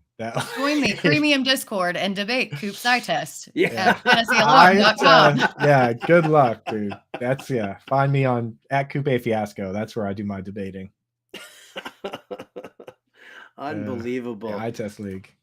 So I mean, listen, people in the chat, they're all Better Boss says he likes the point per first down. Pass interference has to be incorporated. No, it doesn't. I've got a lot of that, because that makes me so mad when pass interference gets called on a deep play, and that the guy would have had it, and then they get moved up, and then a running back just takes it and completely vultures everything. I think that would be very interesting to incorporate pass interference. Yet another reason why Howard drafted Josh Jacobs last year all the time, because how many times have we seen Devontae Adams get stopped inside the 5? Or Amon-Ra St. Brown. In my eye test league, interference there. In my eye test league, vulture touchdowns would not count. Jamal Williams would have had 3 touchdowns. Jalen Hurts would have had 1. The problem, Better Boss, is that you can't, nobody's scoring the point for the wide receiver. Nobody's keeping track of which wide receiver. The pass interference call gets done, but no data company is registering which receiver it went against. That's always the thing that I think that people don't understand, and where we in the industry kind of have that, we should score for this, we should score for that. You have to go to who your data provider is and really kind of figure out what does get scored and what doesn't, because the days of hand scoring, no. I don't even know if you guys know what hand scoring is all about. There I was sitting there hand scoring fantasy teams buying graph paper. I don't even know if you guys know what graph paper is anymore. I do have some graph paper. I do have graph paper. See, so there you go. It's not just for making clever mazes and stuff like that. You're actually using graph paper to kind of chart everything, and it got crazy to do that. So now to sit and add things on top of it, if the data providers aren't scoring it, well, then you can't add it in. Yeah, I'll tell you, if you got points for pass interference, then Torrey Smith would have been Jerry Rice. Whoever Joe Flacco was chucking it up to back in the day, that the Ravens, that whole offense is based on pass interference. So I do get the sentiment. There are a lot of situations where it is a good play by the receiver, but I don't know. That'd be a tough one. I've pitched an idea to Scott Frankel for their Vegas Scott Fishbowl draft. They should do an idea that I've had for a while called the pool, the purest form of fantasy draft. Everybody has to get in the pool, which means that no pens, no paper, no rankings, no computers. You're allowed to have a beer, and everybody just drafts a team off the top of the head in the pool. The purest form of fantasy Oh, football. I would do that in a heartbeat. That'd be great. Yeah, that'd be awesome, dude. And that tests who really knows what they're doing, dude. No I doubt. love that. No Well, who's doubt. keeping track of it? Is it do we have an independent guy keeping track of it? Yeah, like, one outside dude the is just pool? like, sitting at the side of the pool with his feet dipped in there, and he's just writing down names. Nope. Afterwards, everyone just argues over who they got. You're like, I got Tony. I had Tony Pollard. I swear, I distinctly remember. Right. Right. That's why the beer is involved there, so you can kind of do that. Yeah, Unbelievable. Jack Senzen chimes in over at in the chat here. How do you feel about the SFB 13 no negative point system? I mean, I'm all for positivity, so I'm okay with that. It's for this league, it's awesome. I wouldn't do it in my hometown league though, because you got to have control. You have to have some sort of, there have to be rules, right? Like, but in the Scott Fish Bowl, where the rules are off and it's all fun and charity and positivity and craziness, whatever he says goes. It's our job to figure it out. Yeah, I'm super stoked about it. I love the no negative points, and I especially love the inflated kickers, because how is that going to play into, your round 17 to 22 just dart throws versus some people who are actually out there every single game? I think that's going to be so super fun. Yeah, it's going to be great. I like it. All right. Well, there's the discussion. Now we know that we don't let Coop set up the staff league. Somebody else has to do it. And it would be the fairest way, dude. It would be the fairest figure out that scoring. Yeah, the fairest way. The fairest way is just to get let's get Scott Fish just to create the rules for our staff league. Honestly, just have him do it. That way, none of us get to influence him much. Probably the way on that. He's the best at it. All right, folks, you've waited long enough. We're here for you. We've announced it earlier in the show here. We're giving away one entry here to the fantasy championships at rtsports.com. You can join on your own and just go to rtsports.com/TFC, and that'll bring you to the fantasy championships. I would personally suggest you go to rtsports.com/alarm and use the promo code alarm23 and get a little match deposit up to $200 before you sign up for the fantasy championships. But here we go. We are giving away a free entry to the Real-Time Sports Fantasy Championship. It's valued at $300. The Fantasy Championship's a full season fantasy football contest. This is not best ball. This is full season fantasy football contest, guaranteed grand prize of $500,000. And you get league prizes of $1,600. So if you win your league, your $300 becomes $1,600. And then on top of that, then you've got that the opportunity to win $500,000. Leagues are drafting every day until this contest sells out. You got to be 18 years or older. You have to be a legal U.S. resident. So with that, get yourselves ready. Get your Google machines ready. Get your keyboard up. Britt, Flynn, what is our trivia question for today? Well, our trivia question is, who had the best rookie quarterback rating in NFL history? I'll read it again, just in case you didn't hear. But who has the best rookie quarterback rating in NFL history? Ooh, we should get some Jeopardy music. I actually don't know if I know. Has the record for the highest QB rating of all time. I have a guess. I'm going to put my guess in the private But you're not chat. allowed to guess, Coop, because I'm doing the private chat. I'm doing the private chat. Let's see. I see a Big Ben. I see a Vinny Testaverde. Big Ben was Britt, my you guess. stop us if we miss it. I got a Carlos Brown. I got a Dak Prescott. Yeah, that was Is Dak? Which one? It was Dak. Wow. It was Dak. It's Dak. Well, Dak has the highest completion percentage of a rookie all time. So I'm not surprised that for that formula. Yep. So it looks like correct me if I'm wrong, but it looks like Dustin in the chat was the first one in. So I want to just give a shout out to Jeremy. That was my guess, and that would have been the eye test winner. But that's actually not the correct answer, unfortunately. Big Ben would have been the eye test winner. So actually, So here's how it goes. Just Dak had the highest at 104.9. Robert Griffin III actually was second at 102.4. Then it was Russell Wilson at an even 100. Justin Herbert slid in there at 98.3. And then Big Ben rounded out the top 5 at 98.1. So those are your QBR rookies. Not a single rookie Jets quarterback in that in that run there. Vinny Testaverde, dude. Where did Ken O'Brien finish? What about Richard Todd? Oh, yeah, I didn't pay for premium on this stat site, so so it doesn't go down that far. It doesn't go down that far. Yeah. I will say we know Dustin. Yeah, he's a very sharp fantasy gamer too. Not that the rest of the chat isn't, but Dustin, man, I could see you winning 1,600, somewhere between 1,600 and $500,000. I didn't know that the league winner got $1,600 right away, dude. I might actually. Oh yeah, dude. Might have to pony up $300 and get in on this. I just feel like 300 to win 1,600 and possibly $500,000. $500,000. Yeah, that's huge. I do so much thinking about fantasy football that maybe I should get in some of these contests. I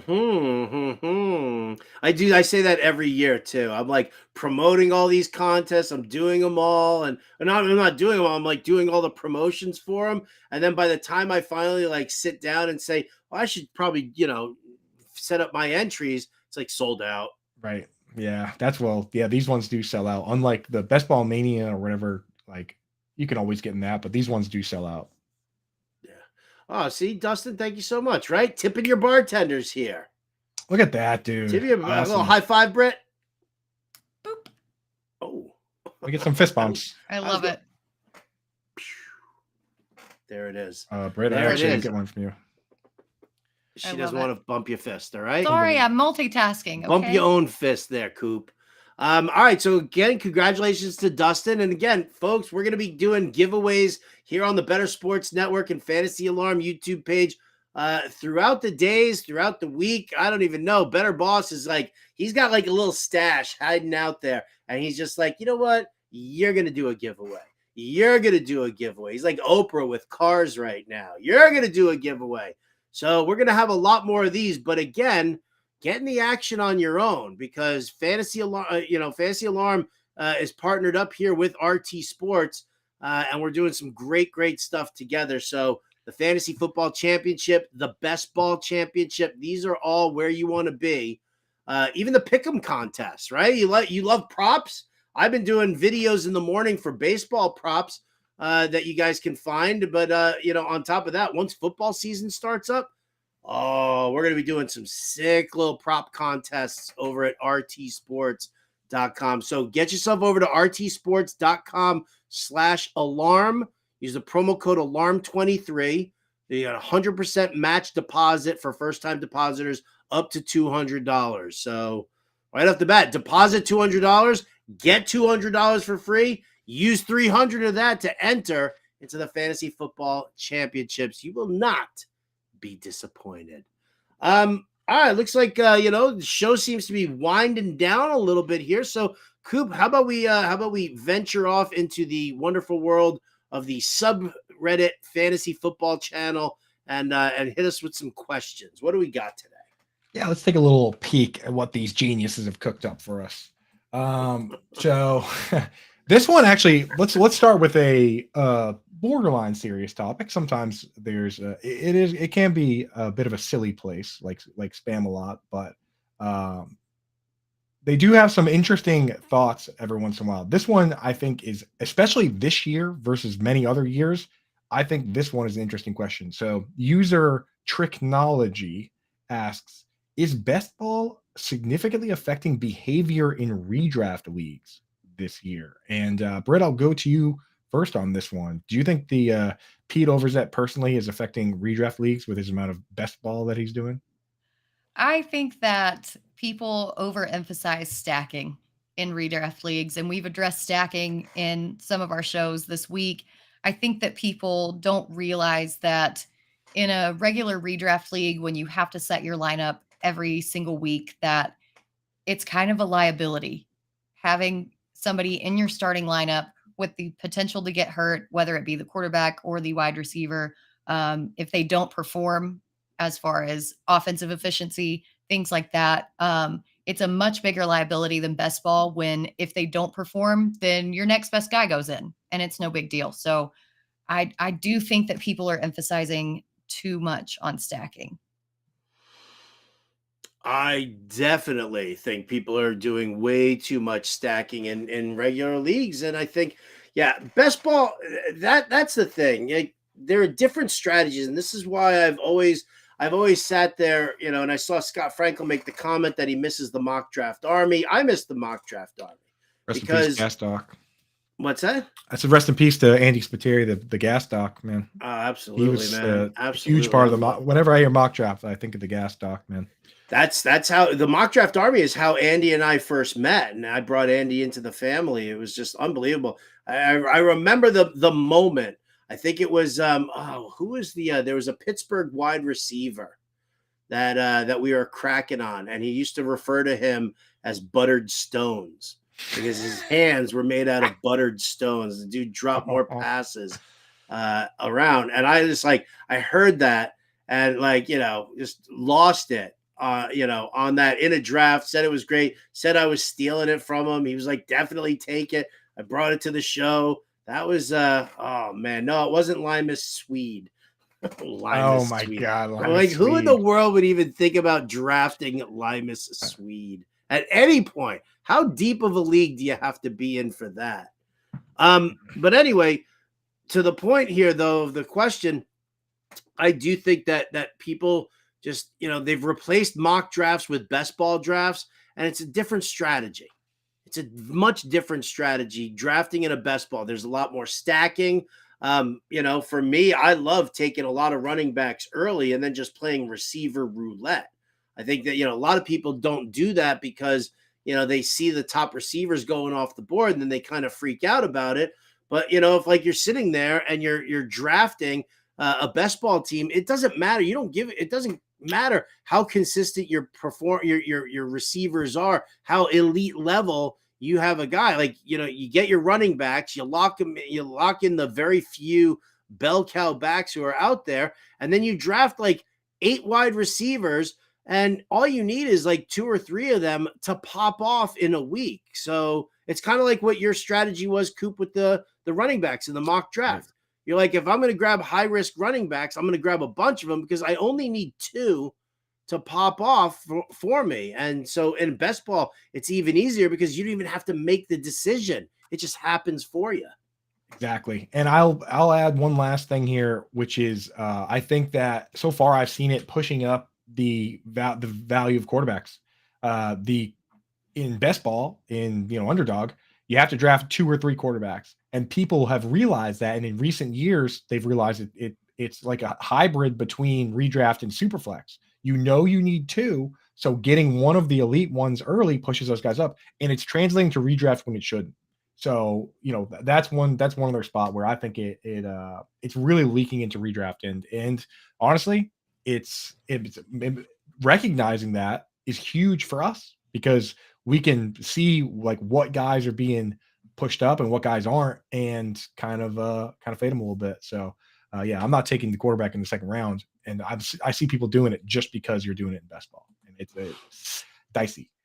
So also over on Reddit, let's see, user Arc Jump, he asks, you get pushed into 2030 for 10 minutes and you get one Google search.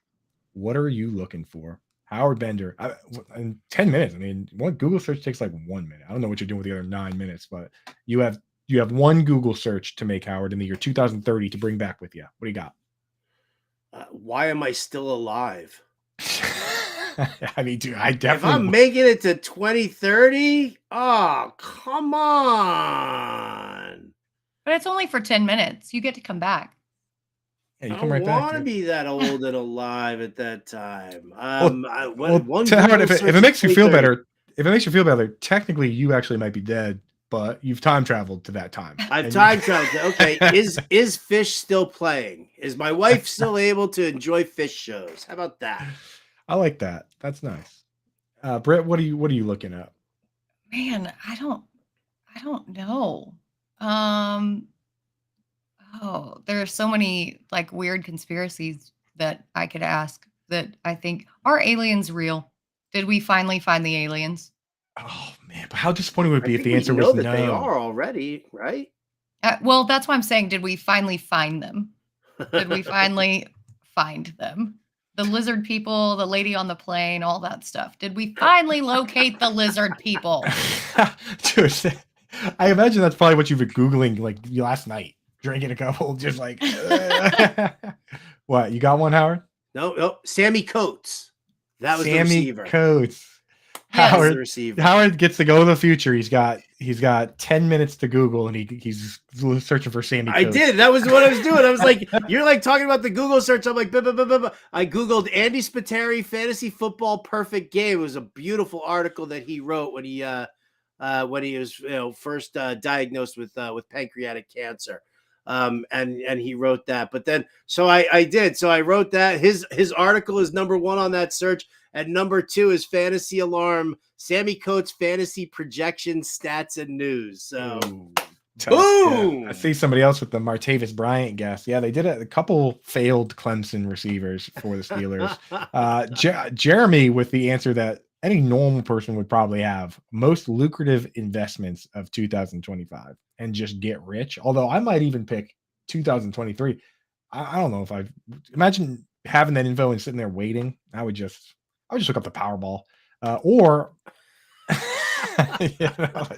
and that, my friends, is how he got the ability to time travel. Right? Yeah. Oh, dude, now that I think of it, that's an interesting theory. What if the lottery is just a government created thing to catch time travelers?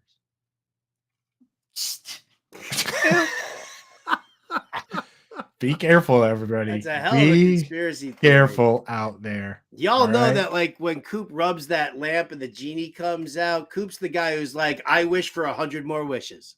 Yeah, I get to the future. I get to the future in 2030, and I'm like, is the lottery time traveling? Is the lottery an FBI backdoor conspiracy to catch time travelers? And they go, no. And I'm like, okay.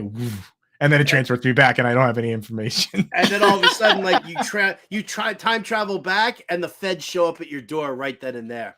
Exactly. They're like, it's like, you've got to tell me you're a cop, and then they don't actually. Yeah. All right. What's the jam band phrase? Show us your butthole. If not, you're a cop. Yeah. Just smart logic. So all of us managed to waste our Google searches. We only have do we have time for one more, or we got to be out of here? We got about 2 minutes here. Go ahead. Here's a real quick one. Josh Sawyer asks, which NFL positions currently have undisputed best players? So who at the position in the NFL right now would you confidently say is undisputedly the best player at the position?